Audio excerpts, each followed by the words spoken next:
Welcome to my channel, Teti LS. Kita bertemu dalam Bincang Survivor. Semoga dapat menginspirasi teman-teman semua. Lihat seimbang itu makanannya yang sehat, makanan-makanan yang tidak mengandung 4P. Saya rajin untuk masak sendiri, semua bikin sendiri. Waduh, Mulai belajar. Ya, bikin bakso, terus bikin sosis, bikin sendiri. Sampai bumbu-bumbunya pun saya bikin sendiri. Kelola stres. Nah, itu happy-happy. Happy itu jangan bersyarat. Jadi kalau gini, oh saya tuh happy kalau saya tuh bisa jalan-jalan ke sini ke situ.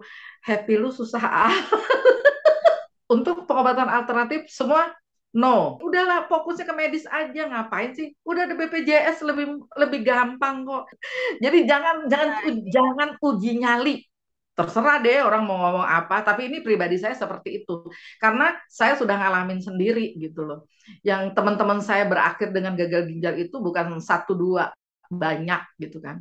ya jumpa kembali Besti dalam Bincang Survivor bersama Mbak Untung Endang Suryani. Ya, mari kita mengukir kisah kehidupan dengan kasih kepada sesama. Ya, Mbak Endang, kita ketemu lagi nih. Setelah mendengar Ya, cerita yang halo. mengharu biru, sekarang kita happy-happy aja lah. Ya, seperti wajah Mbak Endang yang selalu happy, yang suaranya jreng gitu ya. Nah, tadi kan yang lalu sempat cerita tuh, sempat bahas. Kita harus ngatur makanannya nih, ngatur hidup kita. Nah, Mbak Endang ini uh, bestie semua ya. Kita kenal sebagai seorang pakar lah dalam tanda kutip gitu ya di WA grup salah satu WA grup tentang makanan. Banyak advice-advice yang beliau kasihkan. Nah, pola makan seperti apa yang Mbak Endang jalani selama ini mengingat selama ini kan banyak tuh minum obatnya. Ada obat diabetes, ada obat syaraf, ada pengencer darah. Lumayan tuh kan ya. Gimana tuh Mbak Endang? Jadi kebetulan kalau makanan semenjak kena kanker itu langsung stop yang makanan jajan di luar. Jadi mulai rajin untuk masak sendiri, semua bikin sendiri. Saya kan hobi makan ya. Di keluarga saya juga senengnya kan kulineran terus gitu. Jadi untuk mengantisipasi rasa ingin makan yang macam-macam, apa yang ada di luar itu saya bikin sendiri gitu akhirnya. Waduh, Mulai belajar. Ya, bikin bakso. Selama 1 tahun itu saya nggak bisa loh, gagal terus bikin bakso. Dan baru sekarang saya berhasil bikin bakso. Terus bikin sosis, bikin sendiri.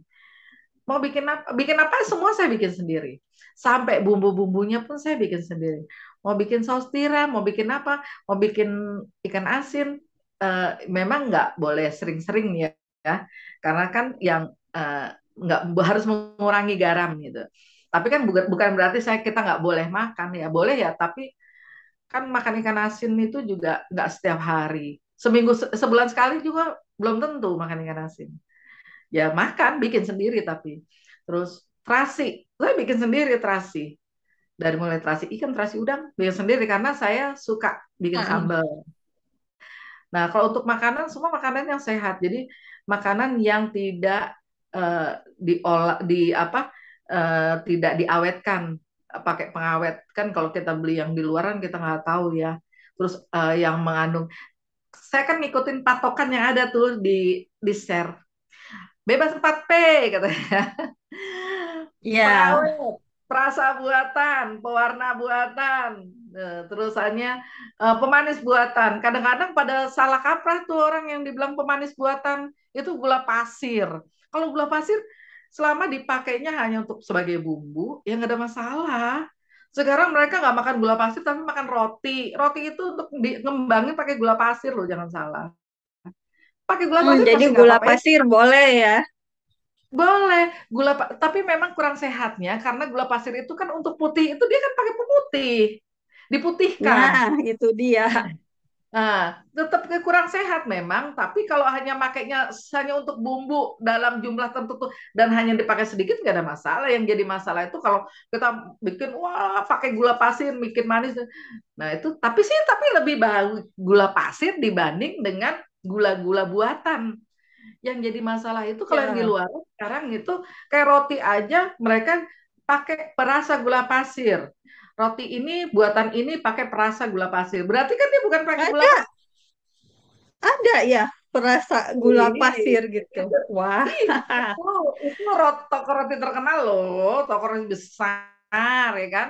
Ada tulisannya eh, pakai perasa gula pasir, perasa gula pasir. Berarti catatan ya, kalau dibilang perasa gula pasir, berarti deh rasanya rasa gula pasir, tetapi bukan rasa gula pasir dong kalau gitu. Nah, ya, terus itu kan perasa buatan ya. Itu apa pemanis buatan. Pemanis buatan iya itu yang dibilang sekarang kan banyak minuman-minuman yang siap saji itu kan rata-rata manis gitu kan. Ya sekarang emang dia manisnya pakai gula pasir. Gula pasir mahal loh hitungannya gitu. Jadi kalau iya. dijual 3.000 nggak mungkin lah dia pakai gula pasir. Untungnya mau seberapa gitu. Jadi kan pasti otomatis dia pakai pemanis buatan. Itu yang nggak sehatnya itu.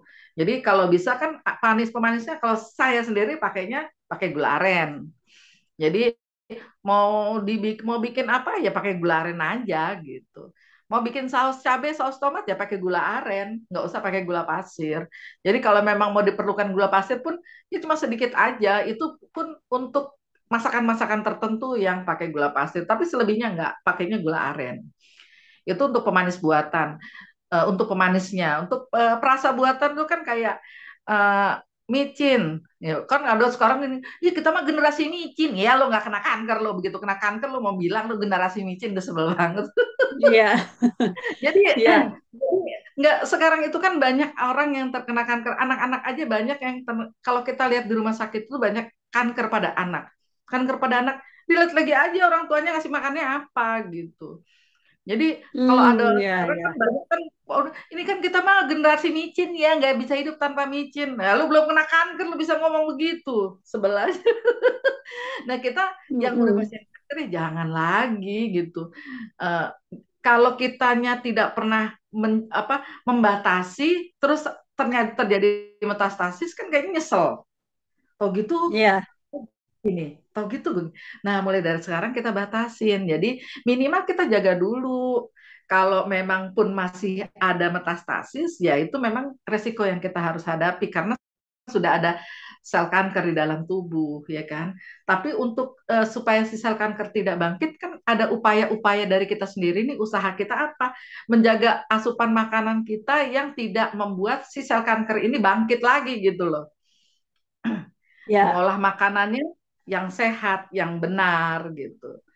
Kan diajarin tuh Nah, kayak macem-macem. gimana tuh mengolah makanan yang sehat dan benar? Satu, sayuran tidak boleh dimasak 2 kali. Hmm, contoh, Sayuran itu, contoh gimana nih? sayuran itu, sayuran itu tidak boleh dimasak 2 kali loh. Jadi kalau jenisnya sayuran terus dipanasin dipanasin itu nggak bagus. Hilang semua kandungannya. Mau dibilangin sayuran sehat nggak akan ada sehat-sehatnya lagi. Jadi kalau sayuran itu ya hanya dimasak 1 kali langsung dimakan. Kalau gini, mie Oh, nggak boleh sayur, mie dipanasin. nggak boleh, nggak sehat sayang. Jadi kalau sayuran ya dimasak. Makanya kan kalau orang yang jualan kayak sayur sop itu biasanya wortelnya dimasukkannya terakhir. Biasanya mereka udah Ya. gini, mereka dipisah nih, wortelnya udah dimasak mateng, dikondisikannya terpisah. Yang dipanasin kuah yang ada dagingnya. Nah itu yang dipanasin, wortelnya tinggal cemplungin, tomat dimasukin, aman mereka gitu. Ya nggak boleh dimasak. Kan kadang kan kita masak banyak dia untuk satu keluarga besar, nggak habis sih sayang dipanasin lagi, nggak dapat apa-apa jadinya. Nah, terus kan ada nih sayuran mie-nya ini pakai sayuran loh, bagus loh, sehat nih. Ini sawi itu kan sehat. Sehat kalau dimasaknya cuma sekali. Kalau habis dibikin mie langsung dibikin mie terusannya dimasak, dimakan sehat. Tapi kalau udah dimasak, mie-nya dikeringin dulu, terus dilihat, baru kita mau tuh dimasak lagi tuh sehatnya di mana sayang? Terus cuma ada warnanya berubah, oh rasanya akan berubah, tapi nggak bagus. Yang bagus itu Oh, sehatnya kalau dipakai saat bikin mie, terus hanya langsung disediakan dimakan itu memang bagus. Terus oke. eh, jadi, oh, ini baksonya pakai sayuran, ya sehat ya sehat asal jadi frozen. Jadi kalau bakso yang sehat tanpa pakai sayuran itu, ya saat bikin kan pakai sayuran nih, misal dipakai sayuran apapun itu. Nah setelah itu dimasak ya langsung dimakan, jangan terus hanya dibikin frozen besok baru dimasak lagi gitu, nggak bagus gitu, nggak sehat gitu. Jadi yang sehat itu makanan sayur. Sebenarnya sih kayak karbohidrat aja kan nggak boleh dipanasin. Jadi kalau karbohidrat dipanasin kan jadinya katanya jadinya racun, tapi emang nggak bagus juga sih. Jadi kalau kayak nasi aja Hmm. dipanasin, gulanya tinggi, Nah, ya itu kan? dia. Nah, kalau Jadi ini panggang-panggangan nih, steak, sate, kan enak tuh ya. Gimana tuh Mbak Endah? jadi kalau yang ilmu yang dapat waktu training itu selama dia bakangnya pakai teflon, yang tidak boleh itu katanya apa daging merah itu dimasak di suhu tinggi. Contohnya dimasak pakai panci presto, digoreng atau dibakar langsung di api atau bara. Jadi kalau selama cuma dipanggang-panggang di atas teflon nggak apa-apa. Dia panasnya tidak sepanas waktu langsung dibakar di api gitu.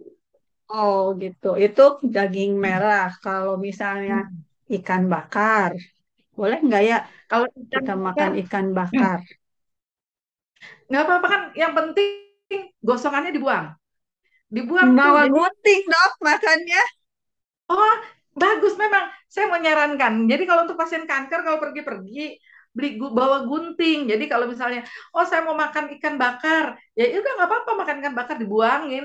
Kalau tapi kalau ikan bakar kan biasanya dibungkus ada bubuknya kan. Nah bubuknya itu yang gosong itu yang dibuang. Jadi yang bakaran-bakaran item-itemnya yang gosong-gosong yang arang-arangnya jangan dimakan. Kalau Karena kalau yang ayam item-item itu jadi apa namanya ya? Karsinogen karsinogen, ya. Ah karsinogen. iya Nah, benar, jadi karsinogen ya. iya. Terus kalau ayam bakar. Ayam bakar itu biasanya diungkep dulu, baru dibakar. Beda dengan sate kan kalau ayam bakar.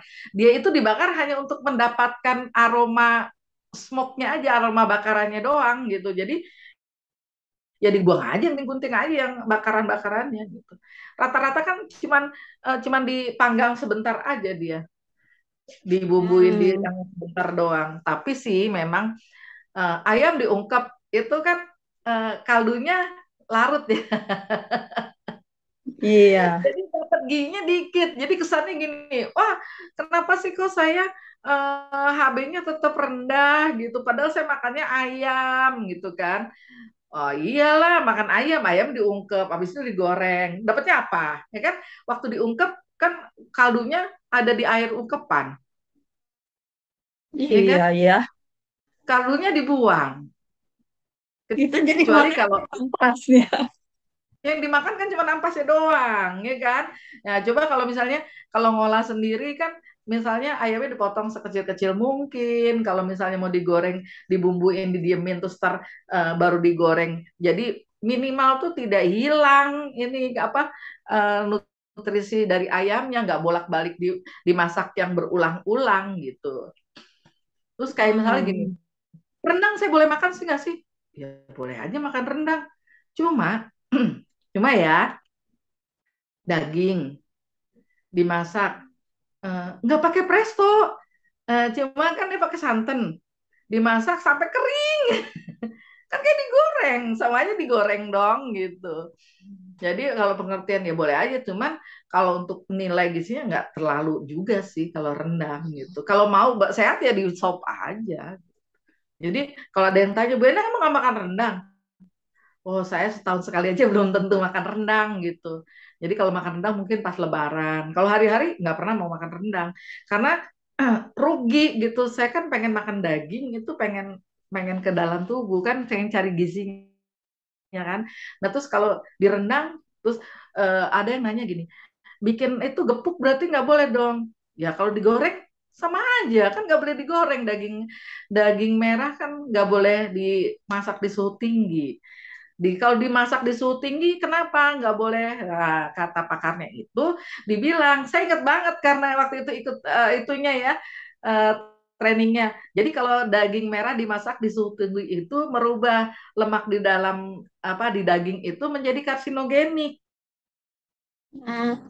gitu loh. Iya. Jadi kalau kita nggak mau tuh, udah pernah dong ngerasain sakit kanker kayak apa, jangan mikir kan sekali-kali boleh tuh. Aku bingung jadinya, terus aku mau ngomongnya apa ya? Waktu divonis kanker nangis-nangis ya kan, aduh sakit Hmm. kanker. Nah tapi makanan yang kita lihat ini makanannya karsinogen semua gitu, terus gimana coba penyesalannya dia ngerasain divonis kanker itu, kan udah lupa berarti kan gitu. Nanti setelah begitu ada metastasis baru nangis-nangis lagi, baru mau jaga, ya percuma jadinya kan gitu, sayang gitu. Maksudnya gini, kita kan berobat itu udah udah apa sakit itu udah udah istilah udah jungkir balik ya, udah ngerasain yang sakitnya itu bener-bener sampai ibaratnya gini, dulu ngerasain udah mendingan mati aja deh gue gitu kan, mikirnya udah kayak gitu. Nah sekarang kita udah ngelewatin masa-masa itu, masa cuma tinggal jaga makanan aja kita nggak mau sih gitu. Tuh pemanis buatan, perasa buatan, pengawet, nus makanan yang diawetkan. Nah makanan yang di luaran kan, waktu itu ada Prof siapa ya itu, kita dengar itu udah langsung diomong, daging olahan yang di luaran itu kayak sosis itu, kornet segala macam itu sudah dipastikan apa eh, pencetus kanker, karsinogen, mengandung karsinogen. Itu udah dipastikan begitu. Kalau kita, makanya kita rajin-rajin lihat kalau ada webinar, kalau sekarang kan musimnya Zoom nih ya. Terus ada YouTube. Lihat itu yang bukan hanya cuma bikin ketawa, tapi yang nambah ilmu, nambah wawasan. Kalau yang udah kayak gitu ya jangan dimakan lagi, jangan kan sesekali doang Mbak Endang gitu, jangan gitu-gitu amat. Hah? Sekali-sekali doang. Terus kalau lo dibilangin kanker, terus lo sekali-sekali doang nggak apa-apa gitu gitu. Itu aku yang kadang-kadang bingung gitu. Itu orang udah waktu divonis kanker nangis-nangis. Terus tiba-tiba bilang, ah nggak apa-apa kan ya, salah sekali-sekali.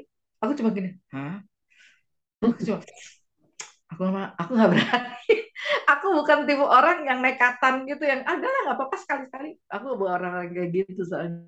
Jadi aku ingat rasa sakitnya kayak apa. Aku lebih baik jagain. Terserahlah orang mau ngomongin. "Eh, ini bukan so bersih, bukan so apa ya. Kita jaga makanan kita sendiri aja deh gitu. Jadi jangan sampai nanti terus nyesel kalau memang ternyata oh si ini tuh udah jaga makanan tapi tetap ada lagi, ya kita nggak tahu. Kita lihatnya dia jaga makanan, dia jaga apa enggak kan kita nggak tahu gitu.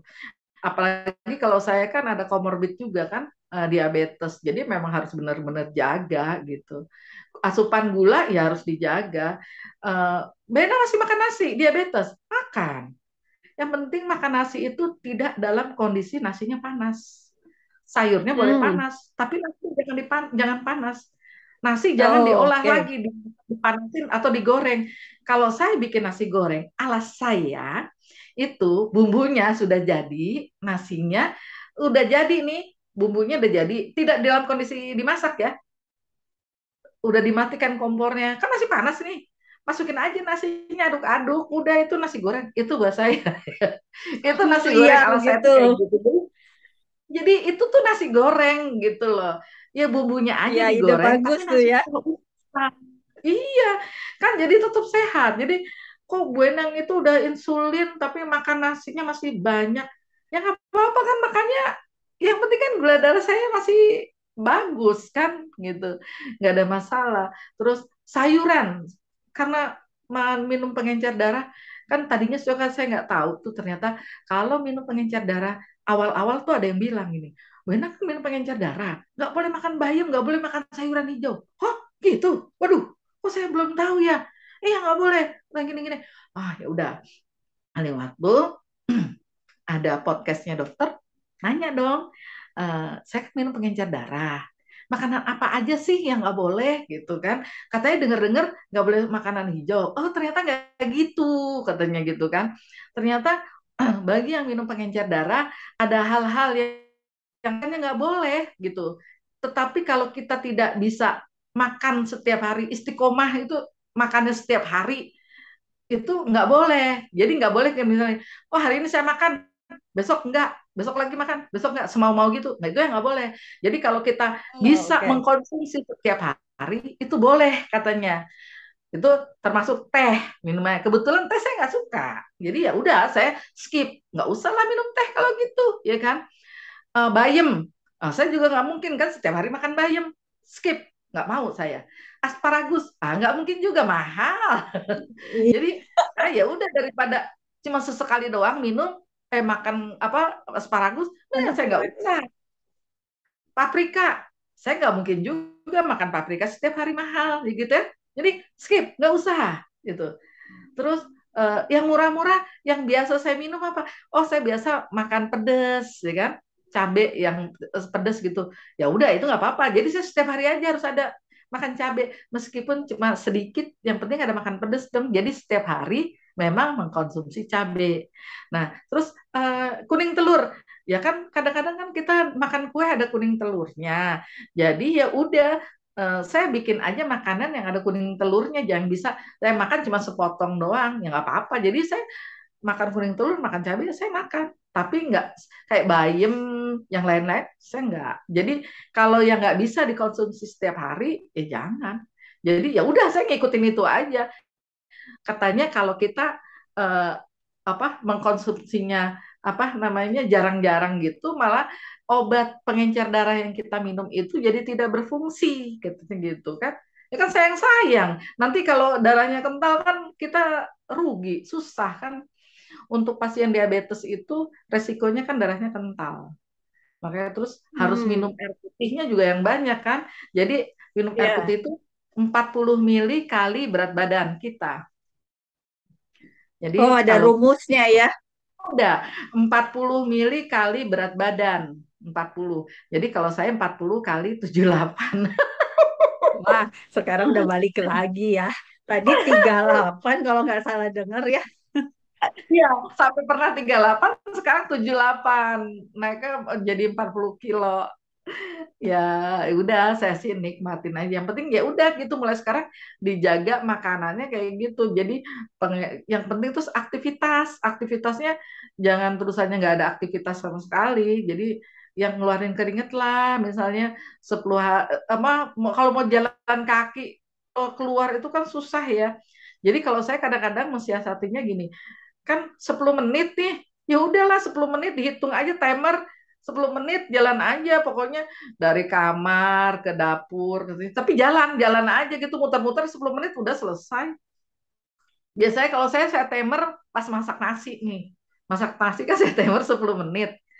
Timer 10 menit ya udah jalan. Nah, jalan. Terus sampai timer itu bunyi matiin nasi berarti udah selesai. Kan 10 menit tuh paling enggak. Paling minimal tuh 10 menit itu harus jalan gitu. Ada aktivitas yang apa yang rutin. Jadi emang benar-benar tuh Kemenkes ya cerdik itu harus dijalanin. Cek kesehatan secara berkala, enyahkan asap rokok. Kebetulan di rumah saya sudah tidak ada yang merokok. Jadi semua tamu itu saya belum nanti ya kapan saya tulisin pelang dilarang merokok. Iya. Jadi area rumah saya itu bebas rokok ya, enyahkan asap rokok. Terusannya rajin berkegiatan, rajin berolahraga. Terus diet Iya. seimbang itu makanannya yang sehat, makanan-makanan yang tidak mengandung 4P dan pembakaran ya sisa-sisa pembakaran yang gosong-gosong. Terusannya I-nya tuh istirahat yang cukup. Jadi ya udah kalau udah jam 10 malam merem aja. Kalau nggak bisa tidur ya merem aja gitu. Apa cerdikanya kelola stres. Nah itu happy happy. Jadi bikin diri sendiri happy, apapun rasanya, apapun suasananya. Jadi happy itu jangan bersyarat. Jadi kalau gini, oh saya tuh happy, kalau saya tuh bisa jalan-jalan ke sini ke situ. Happy lu susah itu aku langsung gini susah amat hidup lo gitu emang kenapa bu. Mau happy aja mesti harus ada syaratnya gitu. Sementara kalau kamu cinta sama orang nggak ada syarat, itu bego amat aku bilang itu. Bisa bisa mencintai orang tanpa syarat, tapi lu mencintai diri sendiri aja harus pakai syarat, aku bilang gitu. Masa mau happy aja harus ada syaratnya jalan-jalan, aku bilang gitu. Gimana kayak aku, ibu sih nggak ngerasain deh. Aku ngerasain setiap hari di rumah, tapi aku happy, aku bilang gitu. Kan kita pernah Jadi happy ngerasain. itu sebenarnya deket sama kita ya, ada di sini, ada di sini. Tergantung kita maunya apa. Kan semua rasa, semua itu adanya di rasa. Lu maunya rasanya apa?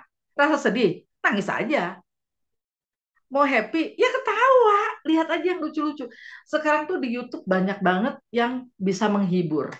Nah, kalau kita lihat yang menghibur itu, terus kita mikirnya, ah itu settingan. Ya ampun, susah amat hidup lo. Itu kalau lihat yang lucu tinggal ketawa. Itu aja syaratnya kalau happy. Iya. Nggak Nggak usah usah mikir. mikir kejauhan ya. Jadi apa berkegiatan itu yang positif-positif aja gitu. Terus berprasangkanya baik aja. Nggak usah curiga, nih orang ini pasti nih modusnya begini pasti. Nggak usah. Jadi terkadang kalau kita berprasangka jelek itu memang hasilnya juga akan jelek gitu. Jadi kan kadang-kadang yang terjadi sama kita itu sesuai dengan sangkaan kita kan. Iya, Jadi berprasangka yang baik-baik aja deh gitu. Insya Allah hasilnya akan baik gitu. amin. Iya. Nah, itu ya asupan-asupan makanan berdasarkan pengalaman Mbak Endang tentunya ya selama ini bisa survive dari 2017. Ya kan? Nah, ketika dulu berobat nih, banyak nggak sih yang nyaranin begini, begitu, udah deh berobatnya ke sana aja, jangan kemo atau nanti sakit loh apa gimana gitu. Nah, gimana tuh menghadapi pendapat-pendapat seperti ini? Banyak, banyak banget. Jadi ada yang nggak pernah datang, nggak pernah komunikasi, tiba-tiba datang untuk apa nyaranin pengobatan alternatif. Banyak banget. Dia lupa kali Hmm, kalau gue dulu pengobatan kerja dia dulu pengobatan alternatif.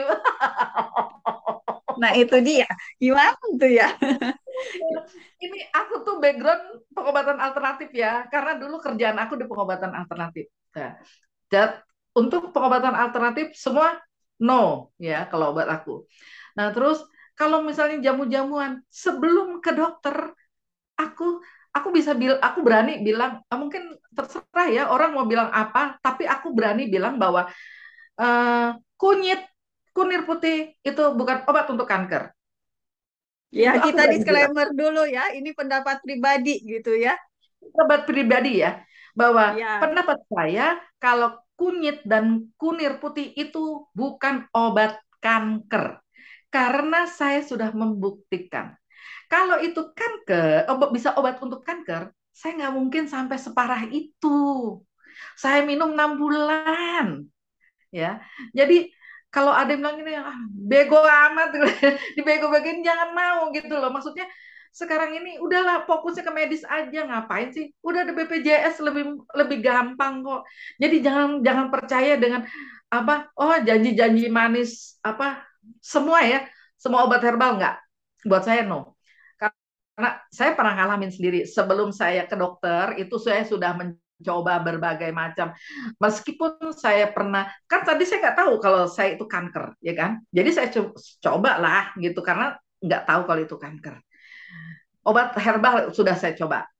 Terus saya juga sudah minum kunyit, kunir putih, itu saya udah coba. Saya coba itu 6 bulan, saudara-saudara. Dan itu tidak ada manfaat, nggak ada buat saya itu nggak ada manfaatnya. Yang ada kreatinin saya 8 gitu. Jadi kalau mau mencoba sampai kreatinin 8 dan cuci darah silakan aja. Jadi jangan jangan nah ini. jangan uji nyali. Uji nyali buat Heeh. kita pasien kanker itu bukan mati ya, bukan setan, bukan. Tapi obat-obat herbal.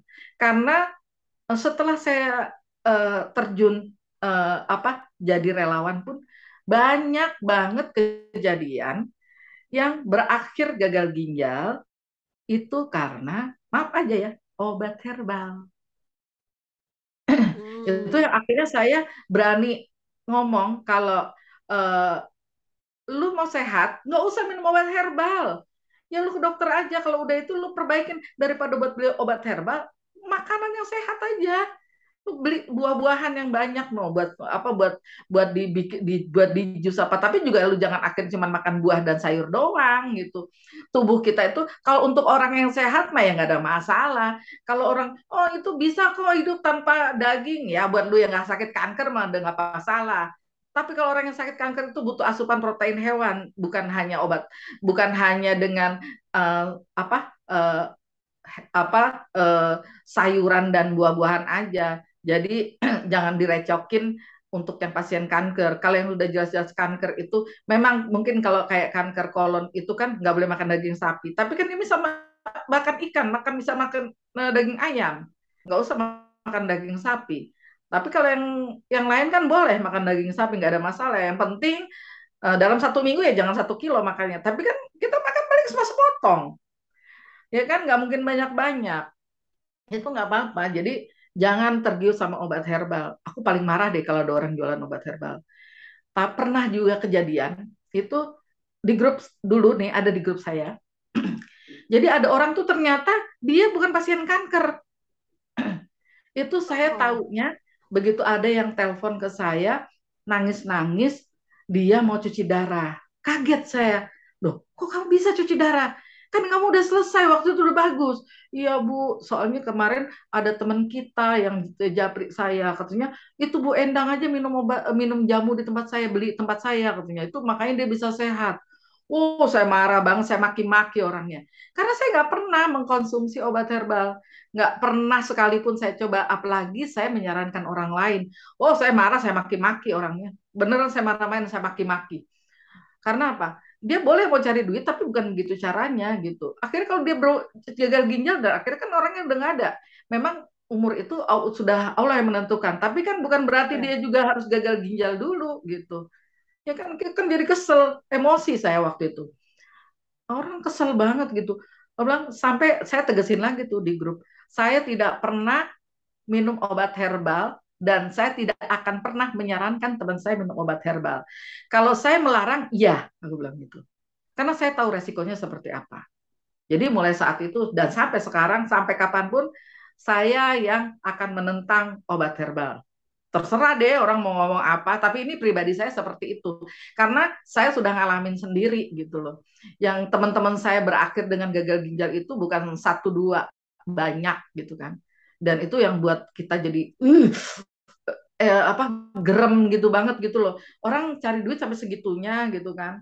Untuk kalau terserah deh kalau yang bukan pasien kanker lo mau minum obat herbal kek, mau minum apa kek, paling cuma gagal ginjal doang gitu kan. Tapi kalau yang udah kanker kan kasihan gitu.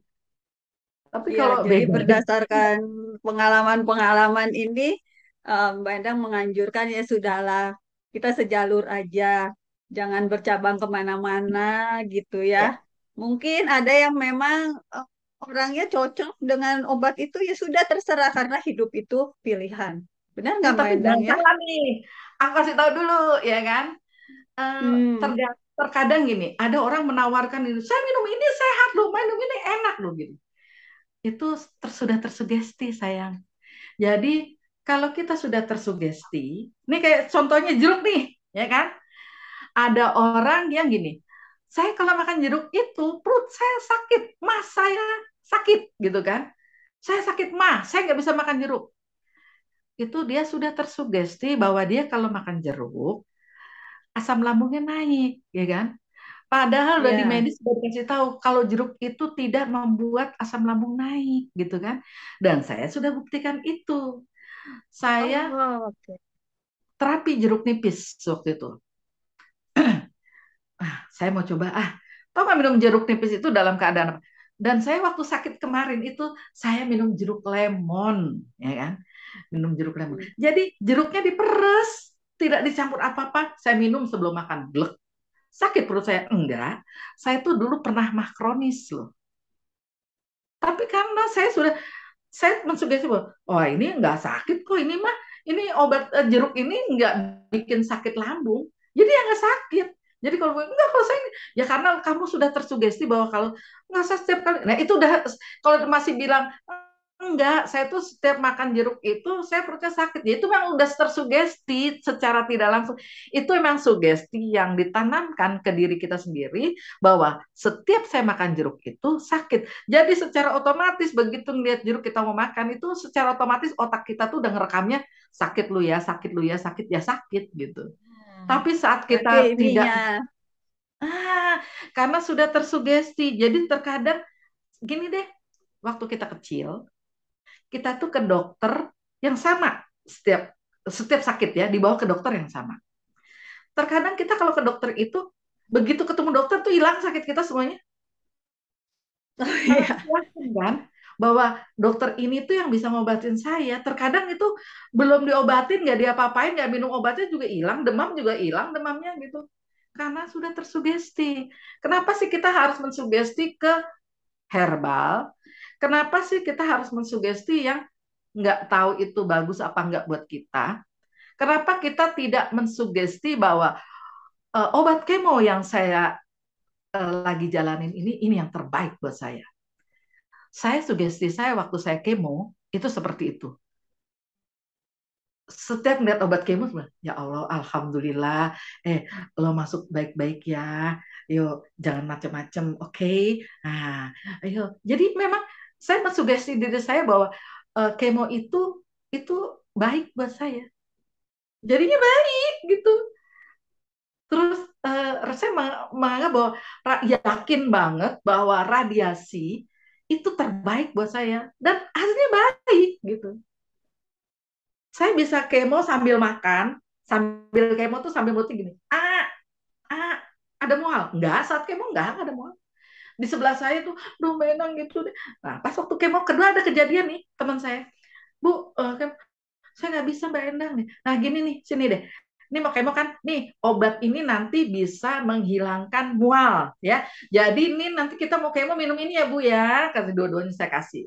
Saya juga minum nih. Nanti kemo kita bisa makan enak, aku bilang gitu. Saya kalau kemo nggak bisa. Nah, minum obat ini pasti bisa Bu, aku bilang gitu. Beneran Bu? Iya, percaya sama saya. Minum obat ini kamu bisa kemo, bisa makan, bisa ngapa-ngapain. Oke, yuk kita minum ya.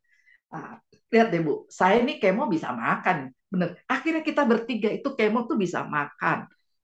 Yang sampai dia tuh udah bawa bekal perbekalan dia yang nantinya dia nggak bisa ngapa-ngapain.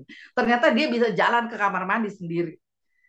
Kalau saya kan emang nggak bisa nggak bisa jalan ya. Kalau saya mah kan emang yang golongan goleran doang. Jadi kalau kan pasang kateter, jadi kalau mau kencing ya tinggal yang sibuk yang buang-buangin doang. Kalau saya kan emang gitu. Tapi saya bisa makan gitu. Bisa makan. Dan yang lain akhirnya dia bisa makan. Baru dia setelah makan, dia nanya, ini apa? Tahu nggak yang saya kasih? Vitamin. Coba saya bilang, Bu beneran Bu ini Bu? Iya. Yang saya kasih kan ini. Nggak ada yang lain. Saya besok mau kemo lagi Bu. Ya nggak apa-apa. Ini ambil. Ini ini obat ini buat menghilangkan rasa mual. Jadi kamu bisa jalanin kemo, aku bilang gitu. Vitamin doang.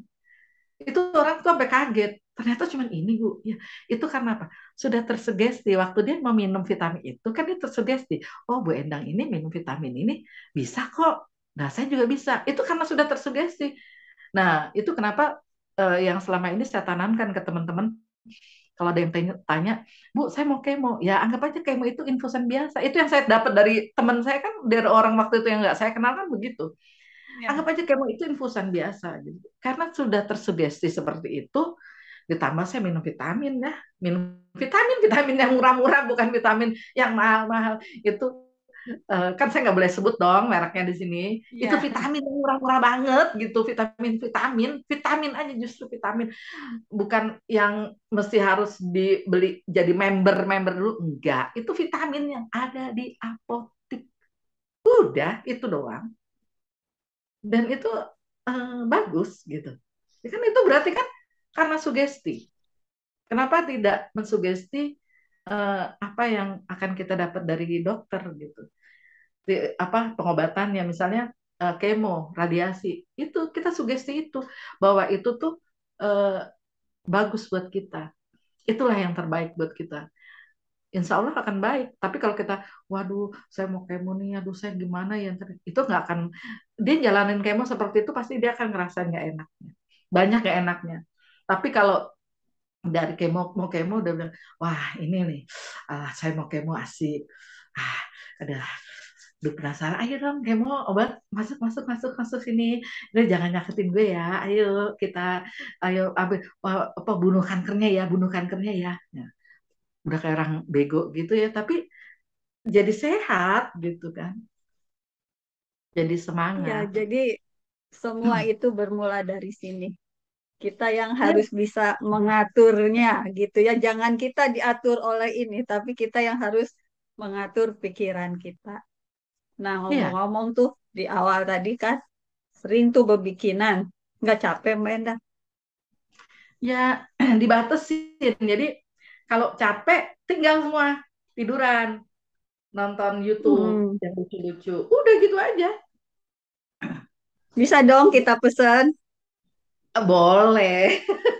Nanti kita taruh di Tapi deskripsi ya. iya, boleh, tapi kan harus sabar ya, tahu sendiri yang ngerjain. Karena Ya, saya nggak pernah mau bikin orang yang bikin, karena kita nggak tahu nanti takutnya orang di apa dicampur apa, karena kan kalau saya harus nyobain. Jadi ada orang yang bilang gini, Bu Endang, kenapa sih harus pakai ayam organik? Kan ayam biasa bisa. Lah, saya nggak makan, saya bilang gitu.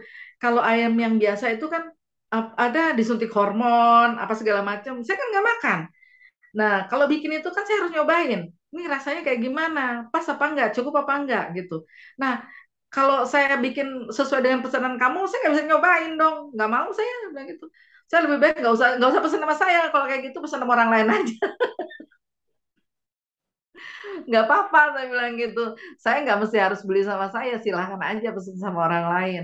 Tapi kalau menyuruh saya ngikutin apa sesuai dengan pesanan kamu. Tapi kalau ngikutin sesuai dengan apa pesanan saya, kalau mau rasa kayak apa aja boleh. Tapi standarnya yang ngikutin yang dari saya gitu.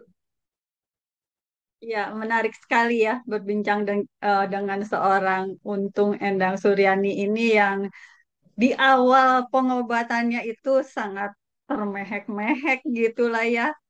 Udah puluhan labu ini apa kantong darah ditransfusi di tubuhnya Mbak Endang ini kena diabetes juga gitu kan ya. Harus minum obat pengencer darah. Ternyata beliau bisa survive sampai sekarang. Tentu ini karena semua memang karena kasih karunia Tuhan, tetapi karena kegigihan Mbak Endang juga gitu ya. Ya, Oke, terima mempertahankan kasih Mbak gaya Endang hidup sehat. bincang-bincang santainya nih. Sehat selalu, bahagia Amin. selalu, Makasih. tetap Amin. menginspirasi bagi sesama. Amin. Semoga di sisa usia kita ini bermanfaat bagi orang banyak ya. Ya, amin. Itu kerinduan kita ya. Iya.